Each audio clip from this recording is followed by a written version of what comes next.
It began in May of 2009 when we went to the ultrasound. Very excited about the event, can't wait to see the baby. And the ultrasound looked great, fingers and toes, legs and feet, head, everything. She stepped out of the room and said, the doctor will evaluate it and come back. An hour later, she comes back into the room. Her, the doctor, the genetics counselor, the nurse. She sat down beside me and as gently as she could said, we found a problem.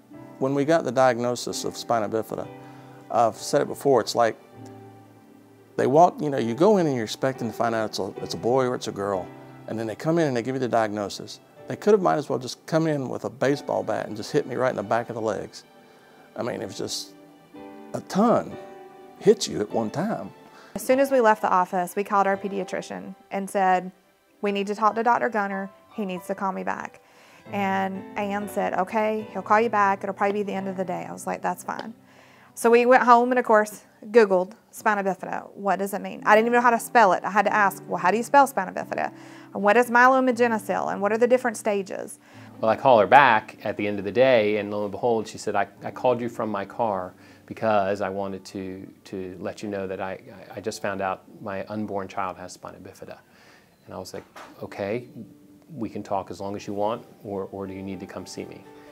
She said, well, can we talk a little bit about your history and what do you know about spina bifida? And I kind of talked about it. So I was kind of educating her at the same time, hopefully calming her down that this is something that we can actually deal with. We told him what had happened. We said, we're going to have our third child. What do we need to look out for? Can we handle this? Yes, you can handle it. We will do it together. We will go through this journey together. Whatever you need, don't hesitate to call. He told us about the opening in the spine. He told us about the urological aspect of it. We didn't know that the day of the appointment, but we found out that. He told us about, the wheelchair and the braces that he may have to use in order to walk. It's one of those things that, to me, it's always knowledge is power. So the more she knew, probably the more comfortable she would be, because fear is a big part of anything. Even when you come to the pediatrician, kids are scared all the time. So if you can calm and provide them with, this is how the visit's going to be, this is what we're going to do, I'm going to look in your ears, just something simple like that, the kids can kind of understand it. Well, parents can too. Once you start giving them the information that they need, it really can be soothing at times. And there's a lot of unknowns with spina bifida, and I was upfront with her about that. Dr. Gunter has been with us on this journey since our first phone call. He is always there to help. When we were in the hospital, when he had his KRE2 malformation, he called us at the hospital and said, I know Luke's had his surgery, how's it going, what's going on, what do I need to know, when do you want to come see me? He is completely there 100%. He supports us with, he came to the Spina Bifida Awareness and spoke. He takes that extra step to comfort us to know that I'm with you on this journey and you're not alone. I'd like to thank the Rainwaters. This is quite an amazing journey they've gone on, and most of you parents are going on as well. The Spina Bifida Awareness Day came out of the obstacle of going to the Social Security office and then getting turned down. So instead of stopping there, we decided to come up with a day and to let other people know what to expect when they start this journey. One of the things that I found, I guess, touching to me about the Rainwaters is that they're always together. Whenever they need or have something that's going to happen to any of the kids, Tommy and Christy are always there.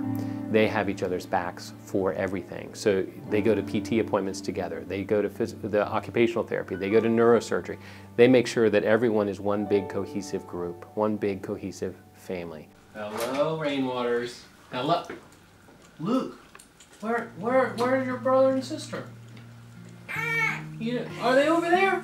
And they have so much love for Luke. I mean, Emma and Noah love him, and they watch over him like nobody's brother and sister, and they are just doting on him. And I think it's fascinating to see that interaction, because they're always just sharing that love. And I think with Christy, she's dedicated her life now to spina bifida and awareness and making sure people learn and become educated about it. Everybody wants to come and hold Luke. Everybody wants to love on Luke. And they're not afraid of him because of his disability, which I don't want them to be. I don't want them to look at him and go, oh, he's different, or he's not your typical child. You're right, he's not, but he's even better than your typical child. You know, he can bring a whole room together. He can bring a family closer than they've ever been. He can bring a community together to do things that you can't even think of are imaginable, and they are. I went into pediatrics because it was the only place I ever heard laughter. I mean, you see kids with cancer and other diseases, and they're playing and laughing just like any other kids. And I said, you know what? This is the place where you find laughter despite all of it. And I always felt that you can kind of help kids stay well and help them get better. So my role was that whenever I would see a child, my role was to make them feel as comfortable as I could. And I can't make all of them laugh and smile, but eventually I do. And so that when they come see me, they're laughing and smiling, and I want the experience to be enjoyable. I like playing hide and seek in the rooms with the older kids.